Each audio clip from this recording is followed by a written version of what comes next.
Hello everyone. So now we will start the subject mathematics exercise 1.3 of the class 8th. So what is the topic?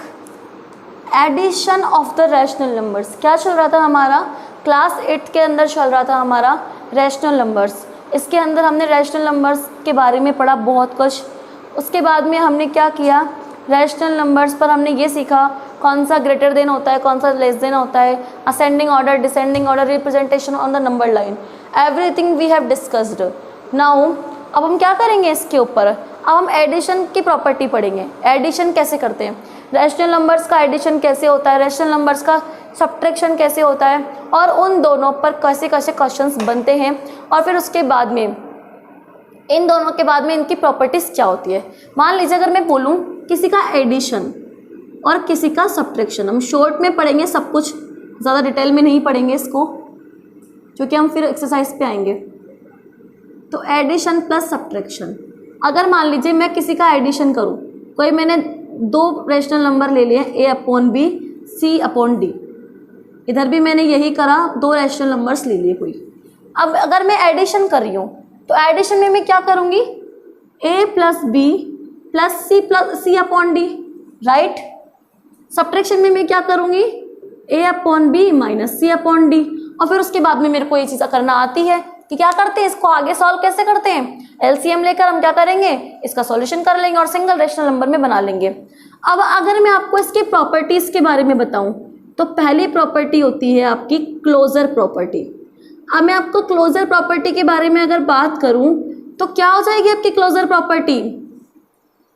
आपकी closure property होती है किसी भी to rational numbers को add करूं, क्या करूं मैं, किन्हीं भी दो रैशनल नंबर्स को ऐड करूं तो रिजल्ट में मुझे तीसरा रैशनल नंबर भी क्या मिलना चाहिए, कोई एक रैशनल नंबर ही मिलना चाहिए. कहने का मतलब दो रैशनल नंबर को ऐड करूं तो तीसरा रैशनल नंबर मिलना चाहिए. और भी सीधी सी बात है, अगर मैं इन दोनों को रैशनल को ऐड करूंगी तो मुझे यहाँ पर भी क्या मिलेगा, कोई रैशनल नंबर ही आकर होगा. अगर ये रैशनल नंबर है, ये रैशनल नंबर है, तो यहाँ पर भी मुझे रैशनल नंबर ही मिलेगा. तो आपका एडिशन जो होता है वो क्लोजर प्रॉपर्टी को फॉलो करता है. सब्ट्रैक्शन, अगर मैं सब्ट्रैक्शन करूंगी तो प्लस की जगह माइनस ही तो आया है, रैशनल नंबर में ही रिजल्ट मिलेगा. तो इसके अंदर भी क्या मिलेगा मुझे, क्लोजर के अंदर यही सेम रिजल्ट मिलेगा. और क्या मिलेगा वो, a minus b minus c/d is equals to e/f मिलेगा. तो कहने का मतलब आपका सब्ट्रैक्शन भी किसको फॉलो करता है, क्लोजर प्रॉपर्टी को फॉलो करता है. सेकेंड प्रॉपर्टी होती है आपकी कम्यूटेटिव. अब देखना ये बच्चों, क्या ये एडिशन कम्यूटेटिव को फॉलो करता है कि नहीं करता. कम्यूटेटिव क्या होती है, a/b प्लस c/d. क्या कर दूं, सीधा ऐड क्या, उल्टा ऐड करके देख लो, c/d को पहले लिख दूं और a/d को बाद में लिख दूं. ये तो कॉमन सेंस वाली बात है. कम्यूटेटिव को एडिशन हमेशा फॉलो करता है क्योंकि a प्लस बी करो या b प्लस सी करो, बात तो वही है. तो मैंने उल्टा सीधे तो ऐड करा, क्या फर्क पड़ रहा है. तो आपका जो एडिशन होता है रैशनल नंबर्स का वो कम्यूटेटिव प्रॉपर्टी को फॉलो करता है. बट सब्ट्रैक्शन करेगा क्या, अगर मैं सब्ट्रैक्शन में ये लिखूं a plus b minus c/d is equals to c/d minus a/b, क्या ये पॉसिबल है. सब्ट्रैक्शन कभी भी कम्यूटेटिव प्रॉपर्टी को फॉलो नहीं करता क्योंकि यहाँ प्लस माइनस के साइन ही चेंज हो गए, तो ये कभी भी फॉलो नहीं करेगा. तो आपका सब्ट्रैक्शन किसको फॉलो नहीं करता, कम्यूटेटिव को फॉलो नहीं करता. ये तो करता है बट ये नहीं करता. थर्ड प्रॉपर्टी होती है आपकी एसोसिएटिव प्रॉपर्टी. एसोसिएटिव में देखो, एसोसिएटिव क्या फॉलो करता है क्या आपका, एसोसिएटिव प्रॉपर्टी क्या होती है, तीन लेते हैं हम, a/b plus c/d plus e/f. ये कह रहा है सेम यही लिख दो, a/b plus c/d plus e/f. इसमें कम्यूटेटिव में पहले शुरुआत में लगे होते हैं ब्रैकेट, फिर बाद में एंड में लगे होते हैं. तो मैं आपसे पूछती हूँ एडिशन में ब्रैकेट्स का कोई फर्क पड़ता है कि नहीं पड़ता, खुलने पर भी वही सेम चीज़ें जाएंगी. तो ये मतलब जब देखो इसको कब करोगे तो तीनों इक्वल आएंगे कि नहीं आएंगे, आएंगे. इधर जो होगा इक्वल वही इधर होगा. तो आपको पता है कि प्लस में ब्रैकेट खुलने पर सेम चीज़ होती है, क्योंकि ब्रैकेट के आगे माइनस हो तब प्रॉब्लम करता है, ब्रैकेट के आगे प्लस हो तो क्या मिलेगा, आपको सेम ही वैल्यूज मिलेगी. तो आपका जो एडिशन होता है वो एसोसिएटिव को भी फॉलो करता है रैशनल नंबर्स के अंदर भी. नॉर्मल तो हम पढ़ ही चुके, नॉर्मल में तो कर ही रहा था, कंपेयर करो इसको वहां से जब हमने नॉर्मल वाली चीज पढ़ी थी, नॉर्मल में तो कर ही रहा था। सब्ट्रैक्शन, नॉर्मल सब्ट्रैक्शन में ही नहीं करा उसने एसोसिएटिव, तो आपको क्या लगता है रेशनल नंबर में कर जाएगा? Not possible. करके देख लीजिए, a upon b minus c upon d minus e upon f is equals to a upon b minus c upon d minus e upon f. यहाँ शुरुआत में ब्रैकेट लगा दो और यहाँ बाद में ब्रैकेट लगा दो, क्या बन जाएगा ये? a upon b minus c upon d minus e upon f is equals to a upon b. अब ये वाला जो ब्रैकेट माइनस से खुलेगा तो ये बनेगा माइनस सी अपॉन डी, और ये माइनस माइनस क्या हो जाएगा? प्लस ई अपॉन एफ। ये ऑलरेडी मैं आपको बता चुकी हूँ। है क्या इक्वल? नहीं है इक्वल। कहने का मतलब आपका जो सब्ट्रैक्शन होता है वो एसोसिएटिव को फॉलो नहीं करता। तो 3 प्रॉपर्टीज तो हो चुकी है हमारी इस पर बेस्ड। फोर्थ क्या थी? Additive identity. तो इसकी तो आइडेंटिटी होगी, क्या होगी इसकी एडिटिव आइडेंटिटी? फोर्थ प्रॉपर्टी कि a प्लस बी में कुछ भी ऐड करो, कौन सी? 0, क्या कोई इफेक्ट नहीं पड़ेगा, हमेशा वही रैशनल नंबर ही मिलेगा। सब्ट्रैक्शन में कोई एडिटिव आइडेंटिटी नहीं होती। क्यों? क्योंकि अगर a अपॉन बी में से अगर मैं -0 कर दूं तब तो a अपॉन बी आ जाएगा, लेकिन गलती से अगर मैंने 0 माइनस a अपॉन बी लिख दिया ना तो ये क्या हो जाएगा? चेंज हो जाएगा। तो यहाँ हम इन आइडेंटिटी को यूज नहीं करते सब्ट्रैक्शन के अंदर, सो हम ओनली एडिटिव में ही यूज करते हैं। ठीक है, तो इसका एडिटिव इनवर्स क्या हो जाएगा? एडिटिव इनवर्स क्या मिलेगा आपको? माइनस ए अपॉन बी। अगर ए अपॉन बी दे रखा है तो क्या मिलेगा? माइनस ए अपॉन बी, और माइनस ए अपॉन बी दे रखा है तो क्या मिलेगा? प्लस ए अपॉन बी। तो ये हो गई आपकी एडिटिव आइडेंटिटी वाली प्रॉपर्टीज।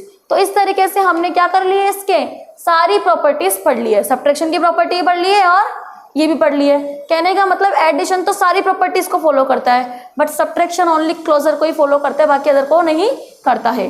सो इस तरीके से हमने क्या कर लिया, हमने इसके 4 टॉपिक खत्म कर लिए कि हम एडिशन कैसे करते हैं रैशनल नंबर्स का, दूसरा एडिशन की प्रॉपर्टीज क्या होती है, फिर बोला गया इसने कि सब्ट्रैक्शन कैसे करते हैं रैशनल नंबर्स का, और सब्ट्रैक्शन की प्रॉपर्टीज क्या होती है। सो हमने एक ही टॉपिक में 4 टॉपिक्स को कवर कर दिए हैं। अब इस पर बेस हम कुछ क्वेश्चंस करेंगे, तब आपके बहुत अच्छे से क्लियर हो जाएगा। और वो एक्सरसाइज है आपकी 1.3 एक्सरसाइज। फर्स्ट क्वेश्चन है आपका, पहला क्वेश्चन है आपका, और वो आपको दिया हुआ है 5/8। क्या दिया हुआ है? 5/8 एंड -3/10, और कहा आपको क्या करना है, इन दोनों को ऐड करना है। क्या बोला है आपको? इन दोनों को एडिशन करना है। तो अब हमने सीखा कि अब हम यही देखने वाले हैं किस तरीके से क्वेश्चन बनेंगे। 4 क्वेश्चन बनेंगे। 4 क्वेश्चन को देखो सीधे सीधे आपसे पहला क्वेश्चन पूछेगा कि कोई 2 रेशनल नंबर दे दिया, इसको बोलेगा ऐड करो। दूसरा क्वेश्चन पूछेगा आपसे 2 रेशनल नंबर दे दिए, इसको सब्ट्रैक्ट करो। तीसरा आपसे बोलेगा सिंप्लीफाई वाला क्वेश्चन कि आपको प्लस माइनस दोनों दे देगा और कहेगा कि अब इन दोनों को सॉल्व करो, सिंप्लीफाई करो। जब प्लस माइनस दोनों बन जाए तो उसको बोलते हैं सिंप्लीफाई। अगर प्लस प्लस बन रहा हो आपके क्वेश्चन में तो उसको बोलते हैं एडिशन, माइनस बन रहा हो सब्ट्रैक्शन, और प्लस माइनस दोनों आ रहे हो तो क्या बनेगा? सिंप्लीफिकेशन।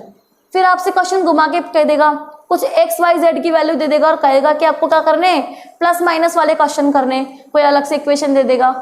इस तरीके से क्या करेगा वो आपके साथ, सिर्फ आपसे ये पूछेगा, एडिटिव इनवर्स पूछ लेगा, क्योंकि यही बनता है उसके पास एक क्वेश्चन एडिटिव इनवर्स पर, तो ये पूछ लेगा। उसके बाद देखते हैं हम कितने टाइप के क्वेश्चन बनते हैं। तो सबसे पहले मुझे करना है फर्स्ट का फर्स्ट, वो आपका क्या कह रहा है कि ऐड करना है।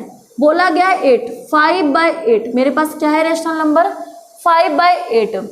हमेशा प्लस लगा दो, जब भी एंड की जगह वो ऑपरेशन लगा दो जो उसने बोला है। क्या बोला है? ऐड। तो एंड की जगह क्या लगा दूं? प्लस, और फिर क्या लगा दो? -3/10। मैंने ब्रैकेट क्यों यूज किया? क्योंकि ये माइनस में दिया हुआ है। अगर मैं ब्रैकेट नहीं लगाऊंगी तो क्या ये सही तरीका है लिखने का? बिल्कुल रॉन्ग वे है। हमेशा क्या करो? ब्रैकेट लगा दो। अगला स्टेप में करने वाली हूँ 5/8।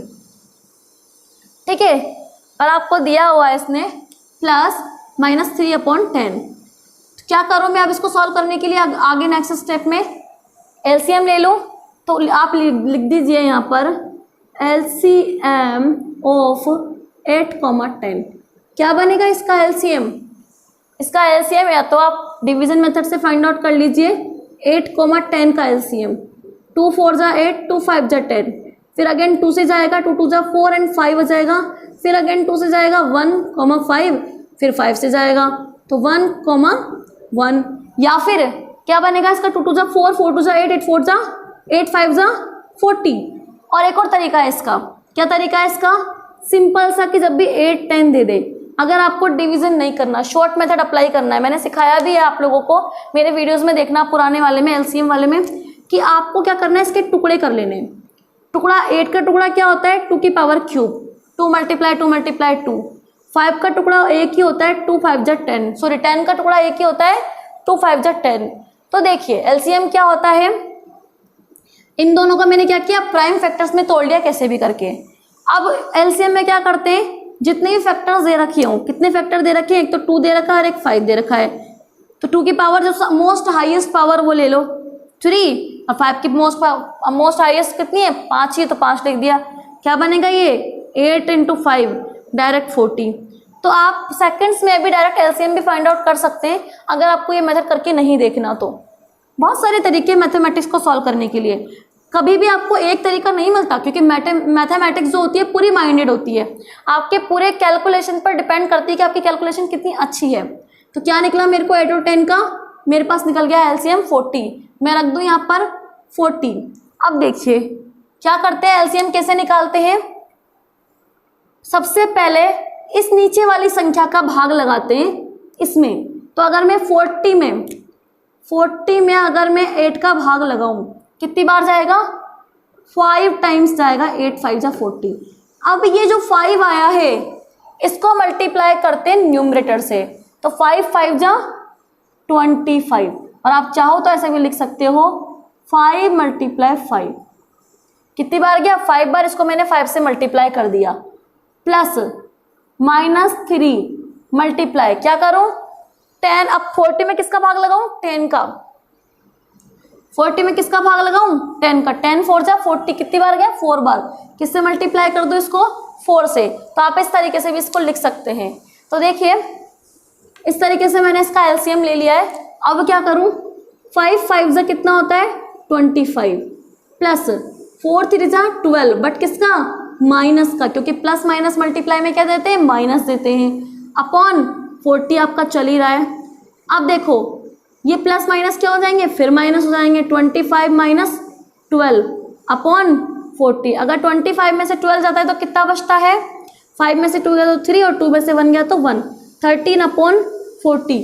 तो आपको क्या मिला ऐड करने पर, आपको एक रेशनल नंबर मिला है और उसका रेशनल नंबर को क्या है 13/40। तो इस तरीके से आपको इसका आंसर मिल चुका है। अगर इसी जगह आपको सब्ट्रैक्शन बोला होता तो क्या करते आप, वो देखेंगे अब नेक्स्ट क्वेश्चन में कि आप सब्ट्रैक्शन पूछे हमसे तो क्या करना है। सब्ट्रैक्शन में बहुत इंपॉर्टेंट वाली चीज़ है, फ्रॉम का ध्यान जरूर रखें। कभी कभार बहुत सारे क्वेश्चंस में ऐसे लिखा होता है फ्रॉम करके, तो आपको सब्ट्रैक्शन में क्वेश्चन दिया हुआ है फर्स्ट ही 8/3 फ्रॉम 13/7, 8/3 फ्रॉम 13/7। क्या करना है आपको, इस पे सब्ट्रैक्शन करना है। तो देखिए आपको क्या करना है, यहाँ पर इसमें सब्ट्रैक्शन करना है। और क्या गिवन है आपको, इसमें गिवन है आपको कि 8/3 को घटाना है। ढंग से हिंदी पढ़ो इसकी, सब्ट्रैक्ट करना है किसको 8/3 को, ऐसा लिखा हुआ है सब्ट्रैक्ट 8/3, तो सब्ट्रैक्ट करना है 8/3 को। फ्रॉम मतलब में से, 13/7 में से, 13/7 में से आपको 8/3 घटाना है। अगर मैं इसको ऐसी लाइन में लिखूं तो कैसे लिखूंगी कि 13/7 में से आपको क्या घटाना है 8/3 घटाना है, करेक्ट। तो ये बनाना सीख लो आप एक बार। बहुत सारे बच्चे क्या करते हैं 8/3 फ्रॉम की जगह -13/7, क्वेश्चन रॉन्ग, आंसर भी रॉन्ग, जब क्वेश्चन ही रॉन्ग तो आंसर रॉन्ग, तो आपके पूरे मार्क्स वैसे कट गए। तो जब ऊपर से गलत आपको जबकि आता है, आप आराम से इसको सॉल्व कर सकते हैं। ये क्वेश्चन 2 नंबर का भी अगर आता है तो आप आराम से इसको सॉल्व कर सकते हैं, आपको बस पूरा आता है, बस आपने क्या किया उल्टा सीधा कर दिया और आंसर पूरा गलत हो गया। तो ये कमी होती है आपके कॉन्सेप्ट की, ना कि आपकी कैलकुलेशंस की। यहाँ कैलकुलेशन तो आती है आपको, बट आपका कॉन्सेप्ट वीक है, आपको यही नहीं पता कि फ्रॉम से बनता क्या है। कुछ बच्चों को अगर याद भी रखना है तो याद इस तरीके से भी रख सकते हैं कि फ्रॉम के बाद वाली जो संख्या आती है वो हमेशा कहाँ आती है, पहले आती है। क्या करूं, सेम प्रोसेस। हम एलसीएम ले ले। अब देखो, अब मेरी बेवकूफ़ी होगी कि अगर मैं इन दोनों नंबर्स का एलसीएम निकालने बैठूंगी तो बहुत बड़ी बेवकूफ़ी होगी। क्यों बेवकूफ़ी होगी?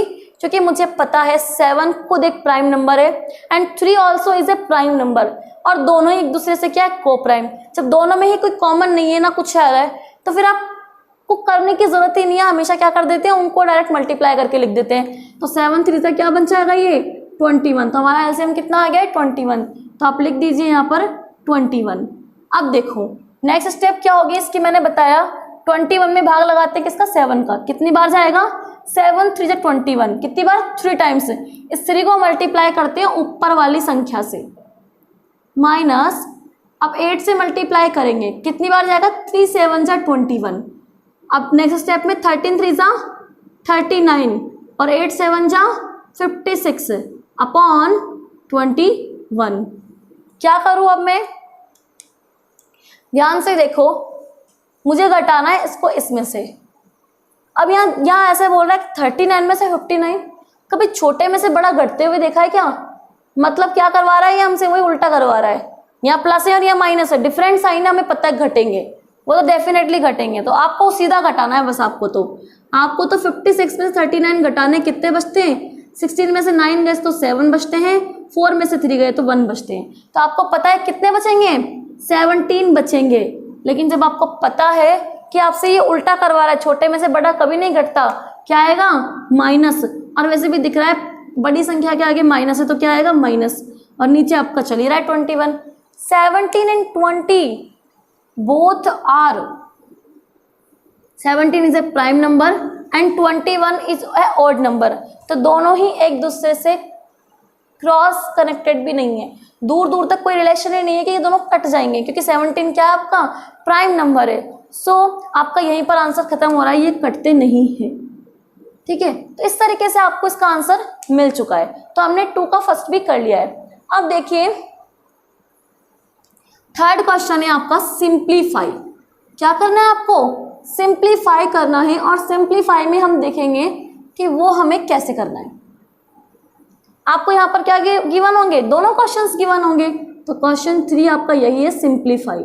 और फर्स्ट क्वेश्चन है आपका 5/6 माइनस 3/8 प्लस 7/12। अब देखिए यहाँ पर आपको प्लस भी दे रखा है और माइनस भी दे रखा है, और आपको बोला है सिंप्लीफाई करना है। मैं हमेशा बोलती हूँ ऐसे क्वेश्चन को हमेशा सिंप्लीफाई बोलते हैं जब आपके दोनों क्या चल रहे हो, प्लस एंड माइनस दोनों किसी क्वेश्चन में आ रहे हो। तो आपका माइनस भी है यहाँ पर और प्लस भी है। सेम मेथड आपको सबसे पहले तो क्या करना होता है, इन तीनों में एलसीएम लेना होता है, कोई भी तरीका नहीं है।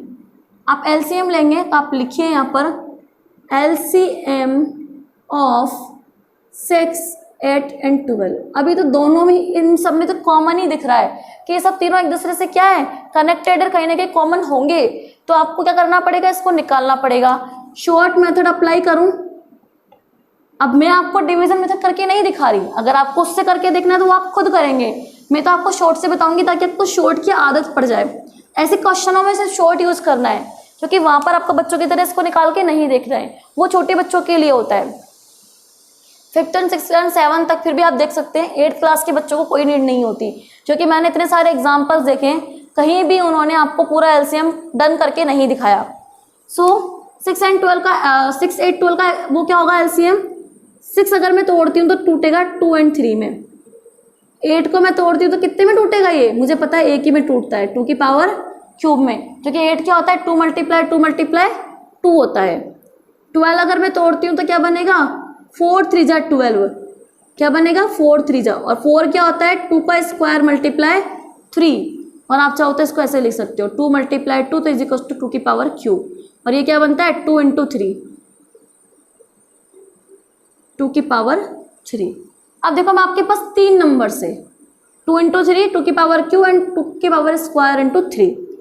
2 ही फैक्टर दिख रहे हैं प्राइम, तो मुझे 2 दिख रहा है और एक 3 दिख रहा है। अब देखो इन तीनों में से 2 पर सबसे हाईएस्ट पावर किस पर है, कौन सी है, 3। लिख दो एज इट इज 2 की पावर 3।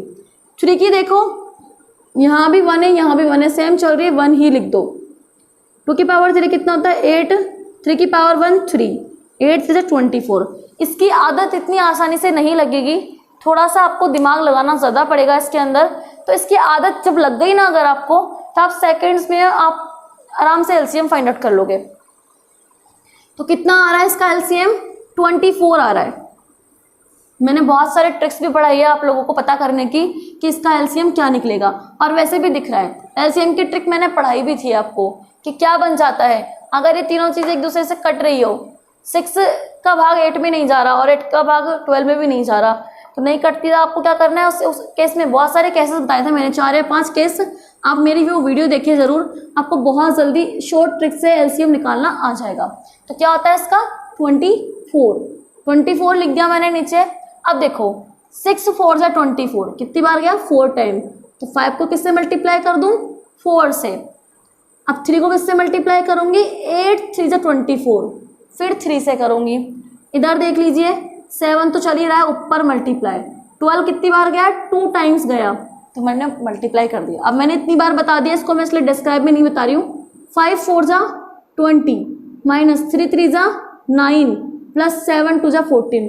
बहुत सारे बच्चे क्या करेंगे, इसमें क्या कर देंगे? 4 माइनस 3। मैं पहले ही बता दूं कि हमेशा पहले मल्टीप्लाई सॉल्व होता है बोर्ड मार्क्स के अकॉर्डिंग, क्योंकि मल्टीप्लाई पहले आता है, बाद में सब्ट्रैक्शन आता है। तो पहले हमें क्या करने हैं, सारे मल्टीप्लाई को सॉल्व कर लेने हैं। नीचे क्या लिख दूं मैं? 24। अब देखो क्या करूं मैं, ऐसे क्वेश्चन को सॉल्व करने के लिए पहले मैं क्या करूंगी, यहाँ पर प्लस प्लस को जोड़ लूंगी। 20 + 14 अगर मैं करती हूँ तो बनेगा मेरा 34। माइनस वाली को अलग लिख दो और नीचे बनता है आपका 24।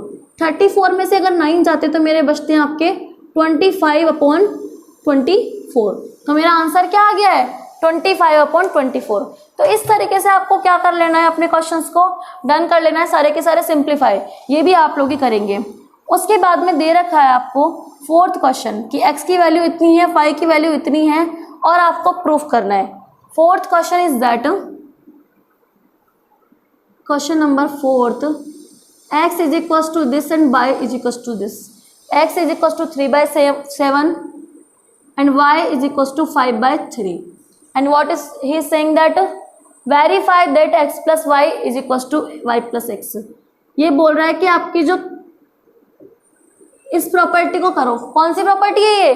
कम्यूटेटिव प्रॉपर्टी है, और बोल रहा है कि आपके कम्यूटेटिव प्रॉपर्टी को प्रूफ करो। हमें पता है कम्यूटेटिव होता है एडिशन में, तो हमें वैसे ही पता है इक्वल आना है। फिर भी कोई बात नहीं, हमको बोला है कि प्रूफ करो तो करेंगे हम प्रूफ। इसको देखिए, मैंने बोला right left LHS equal to RHS।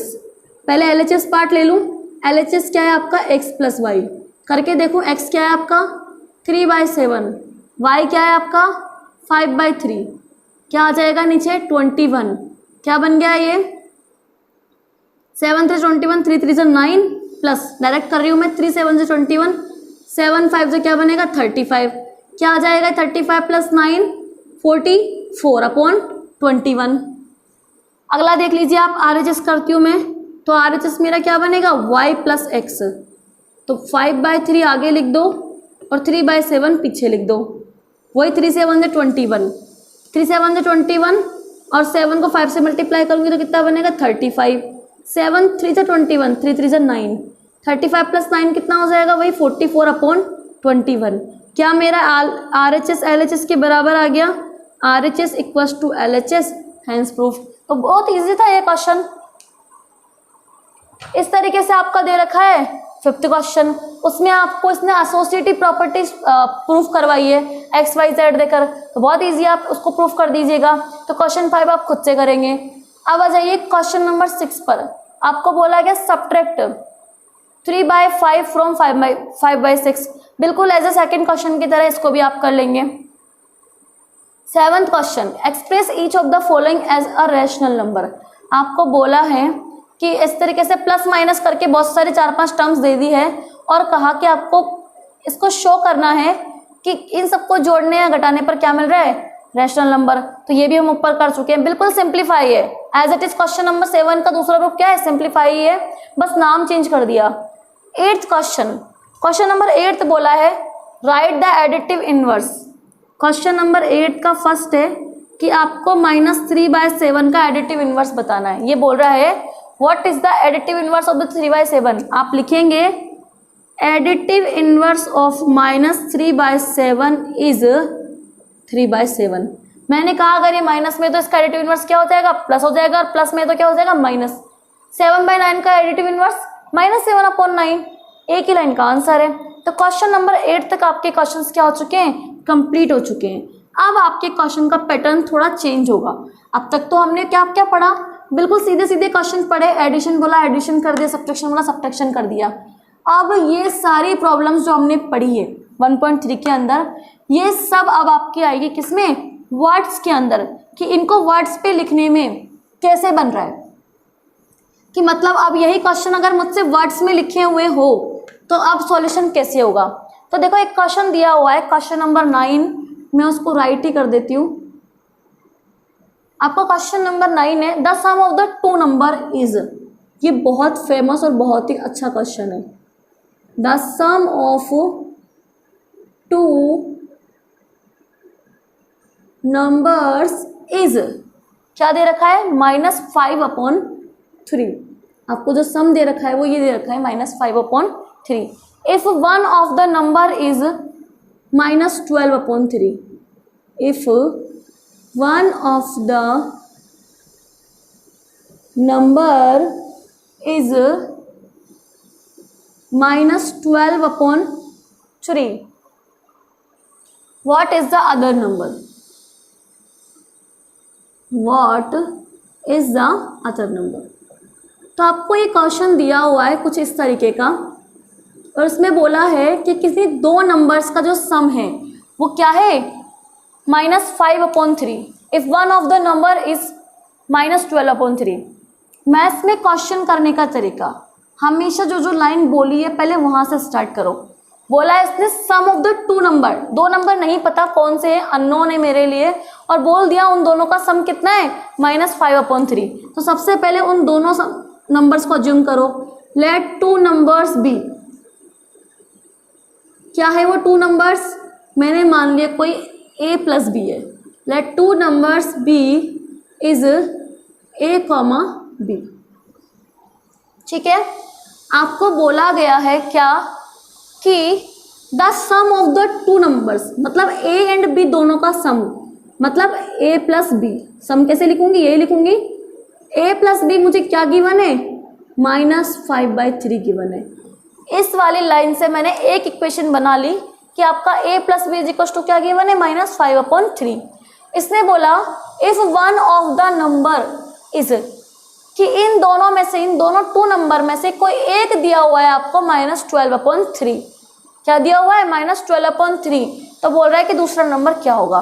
किसको मानो, किसी को भी मान लो, या तो a को मान लो या b को मान लो। मैं a को मान ली कि क्या गिवन है आपका a गिवन है क्या, a = -12/3। क्या पूछा है आपसे, अदर नंबर, एक गिवन है, दूसरा पूछा है, b पूछा है। तो अब निकालें हम, बहुत ईजी है। मुझे पता है a + b = -5/3 होता है। अब अगर मैं इसमें वैल्यू पुट कर दूं, किसकी वैल्यू पुट कर दूं, a की। a क्या है मेरा यहाँ पर, -12/3 प्लस b = -5/3। b निकालना है, एज इट इज अपने घर में रहने दो इसको, -5/3 को भी रख दो। जब भी कोई अननोन निकालना होता है, सारे नोन किधर ले जाते हैं हम, एक तरफ। इसको अननोन को अपनी जगह पे रहने दो, सारे अननोन को कहाँ ले जाओ, सॉरी सारे नोन को कहाँ ले जाओ, इधर ले जाओ। तो ये 12/3 इधर चला जाएगा, किसके पास, -5/3 की फैमिली में चला जाएगा। ये माइनस का है, इधर जाके किसका हो जाएगा, ये प्लस का हो जाएगा। तो मुझे इस तरीके से b मिलेगा। अब देखो b कैसे निकलेगा, क्या कर दूं मैं, सेम है, एलसीएम कितना आ जाएगा, 3 आ जाएगा। ऊपर एज इट इज लिख दो, जब एलसीएम नीचे सेम होते हैं, -5 + 12। क्या बन गया बेटा, ये एक माइनस है एक प्लस है, क्या होते हैं माइनस प्लस, सब्ट्रैक्ट, क्योंकि डिफरेंट साइन हमेशा क्या होते हैं, घट जाते हैं। तो 12 में से 5 गया, मुझे कंफर्म है 7 ही आएगा /3। ये 7 के आगे साइन किसका आएगा, जो बड़ी संख्या के आगे साइन है, बड़ी संख्या के आगे साइन कौन सा है, प्लस। तो 7 के आगे क्या आएगा, प्लस ही आएगा, और मेरा प्लस ही लिखा हुआ है। तो b की वैल्यू क्या आ गई है मेरे पास, 7/3 आ गई है। तो a मेरा क्या है -5/3, तो b क्या होगा फिर 7/3। तो कुछ क्वेश्चन इस तरीके से भी बनेंगे। अगला क्वेश्चन है आपका question number 10, the sum of the two numbers is -23/9 and one of the number is 5/9, what is the other number। Same question है बिल्कुल एज इट इज। आपको a + b = क्या लिखा हुआ है -23/9 और a आपका चेंज कर दिया है, तो बस आपको बस a और इसकी वैल्यू चेंज करनी है और आपका आंसर आ जाएगा। What is your question number 11, what should be added to. Question number 11 थोड़ा डिफरेंट है, यहाँ से क्वेश्चन की टाइप भी चेंज हो चुके हैं। तो क्वेश्चन नंबर 11, 12, 13, 14, 15, कहने का मतलब 11 to 15 क्वेश्चन हम कल करेंगे, कल के वीडियोस में करेंगे।